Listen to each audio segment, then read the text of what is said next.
Hello guys, good afternoon mga kabis auto works dyan. Mayroon tayong unit guys na DE64W. Katatapos lang talaga nito, tapos na tayo nag road test. Fully loaded setup. So wala pa tong may-ari guys, wala pa.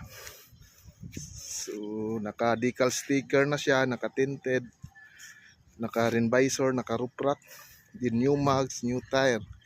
Din dito naman sa likod, naka-spoiler na siya. Naka-spoiler, naka-backing camera. Ayan, sobrang napakaganda ng sticker niya guys. So, sa interesado nitong unit na to guys, proven and tested na to, kontakin nyo lang ako sa number na to, nandito sa likod. Ayan po. So, titingnan natin yung loob niya, kung gaano kaganda.